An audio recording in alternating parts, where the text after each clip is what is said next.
In this video I am going to show you how to back up your site using Duplicator.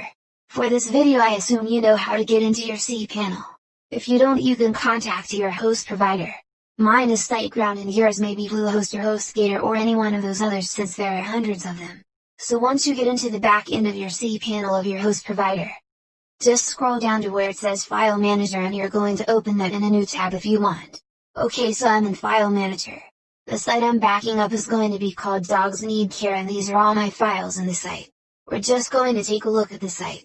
This is what it looks like now. So it's just a basic site and we just want to back it up, and then we will destroy it and then after we're going to reinstall it. So the best way to do that is to use a plugin called Duplicator. Before we use that plugin, let's do one thing here. We're going to back up 3 files. Now we're going to back up this little guy here.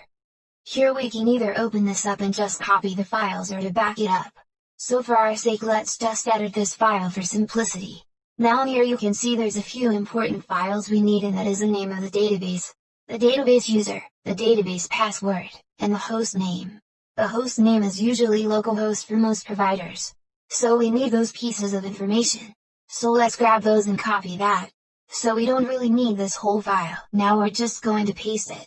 However, I guess I've done that before, but let's just do it again just so you see that it's done afresh. Okay, so this is what we need.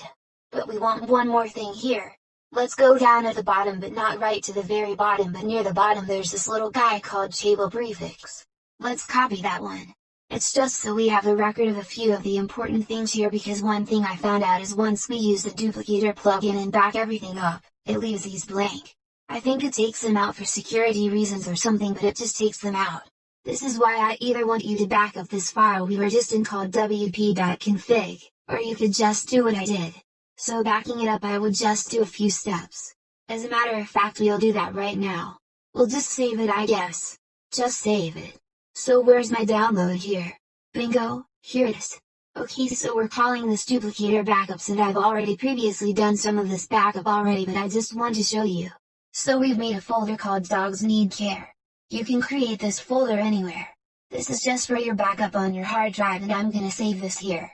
So the reason I got 2 folders is because I was doing this before, and so just to save time we have our zip file down here and our installer file. You're gonna see in a second where I got those from. Okay, so save it. Now let's just double check things here. There's a Duplicator backup of Dogs Need Care.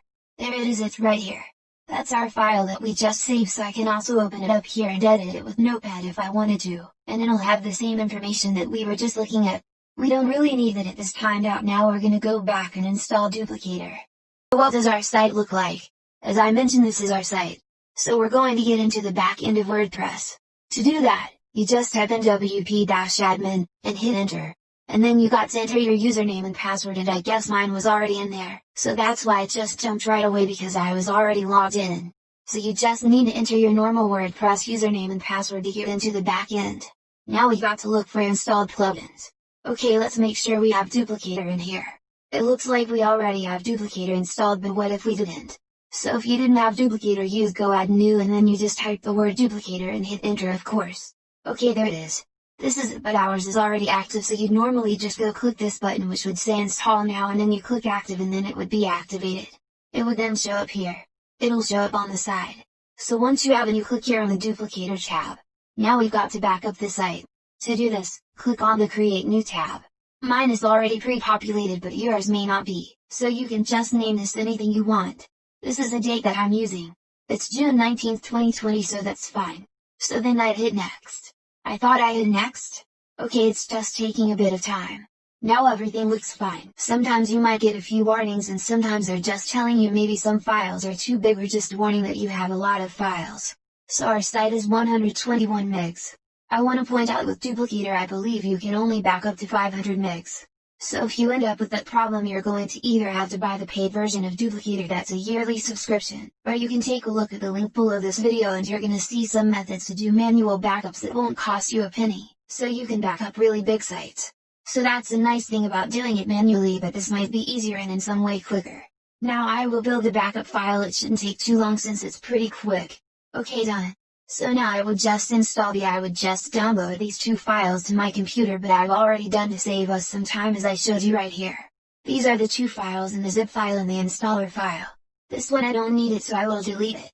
I unzipped it on my computer, but I don't need it now. To avoid confusion, let's delete that folder. Wow, it takes a while to delete a folder. Let's see what's going on here. I think it's almost done there because it's just over 100 megs. Actually 127 megs. Okay, so now let's go back since we have everything we need.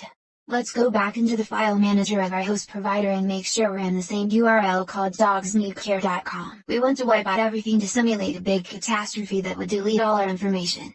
Let's delete it all.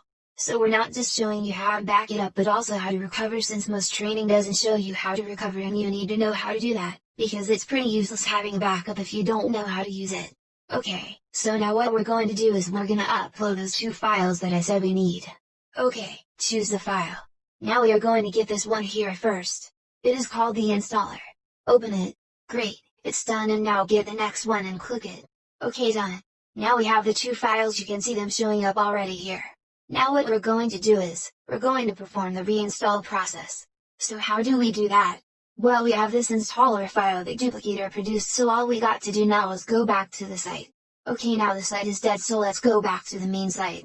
I just wanted to verify that the site is dead. Let's hit enter. See, there's nothing on the site now. This is what it was there before. If I reload this, it'll die too. This is what we have, this is what I have now. So if I reload this, you'll see there's nothing there. Now how do we get it back? Well, we type in a few things here. We have to type in wp-admin and then press enter. Boom. Sorry, not wp-admin, but rather installer.php. This is because that's the installer file. Now hit options. I usually keep everything the same, except I check the original here. It's the only thing I usually change, and I click the box that says I agree and I have read the instructions, and then hit next. So the default settings is what I usually go with. Okay, so now we have to fill in this information. So most host providers are going to have the host name as localhost, but yours might not if you have some strange host provider that uses a different name. You may want to check with them if you get an error message. Now remember I told you that the WP config file has some important information? Well, we saved it. We have it here. So all we got to do is copy it over. This is the main thing that you'd want to save. There are other ways of getting this information if you didn't save it, but if you save that file, as I mentioned, that's gonna make life easier for you. Now let's copy this one first without the quotes. That's my database name. So let's copy that. Database name, place it right in there. Now we just need the user and password, so let's go get that. The user is this one here. Okay, yours will be different of course. Paste it and let's get the password. What was the password? Only dogs. Copy that. Paste it. So I think I've got everything here, right? So now we can test it to see if we've done everything right. Good. Pass. All this means is that all these ones exist in our database. So now what could happen in the event that something really drastic happens to your site is that all this information could be missing or corrupted in your site. Even the database and user details. In that case, you'd have to create new data for the database name, database password, and database user. You would have to do this in your cPanel and just generate new details for these fields. You'd have to generate a new database, a new user, and new password, and then you could enter what you generated into these fields here. I'm going to show you that at the very end, just in case that ever happens. This is in case you just lost everything. That would be the worst case scenario if you lost your database, username, and password. It's just the names that I'm talking about because we saved all the other information. Okay, so we're gonna hit OK. And it will restore our site. This was an old name and I should have changed it before, but it doesn't matter. I may as well enter in dogs need care. You won't normally have to do this. Okay, now next. I think we're good. Admin login. Okay, we can probably actually see the site right now if I reload this. Let's see. Yeah, I see our site restored already. And the admin login, well, it'll all be the same, and I should mention the admin login is the same password you had before. It's the same password you had before you made the backup. You can always change it once you're logged into the back end of WordPress. Now I'm going to show how to generate new details if you had a really big disaster and you lost the names of your database and everything was gone. Remember, we've got everything else backed up, but we still needed to have the names for the Duplicator restore. You can consider them as names, but we need to recreate them. So how would you do that?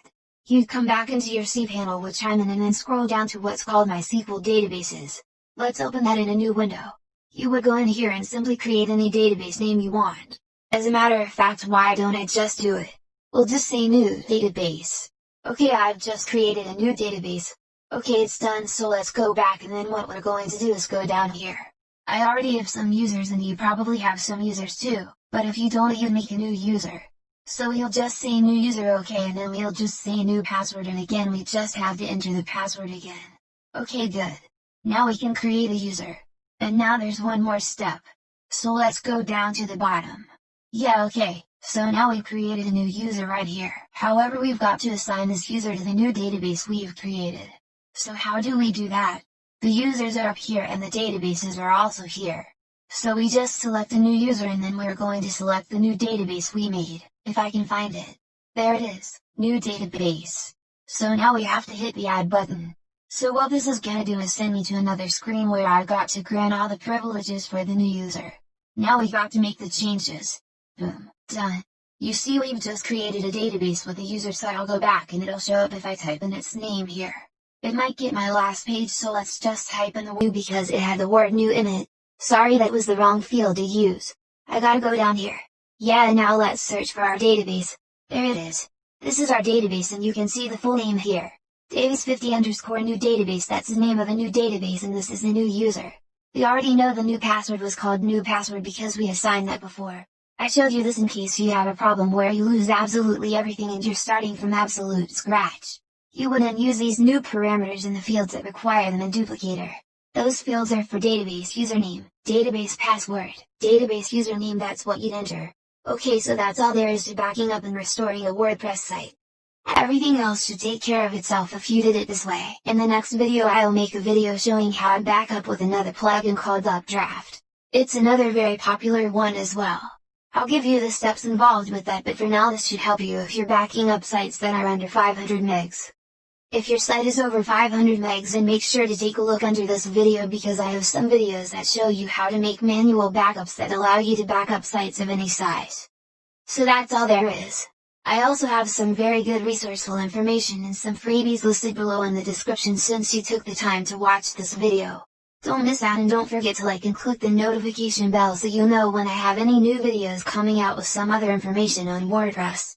I also have a great WordPress course listed in the description below in case you want some more information on learning WordPress and getting deeper into it. Thanks for watching and have a great day.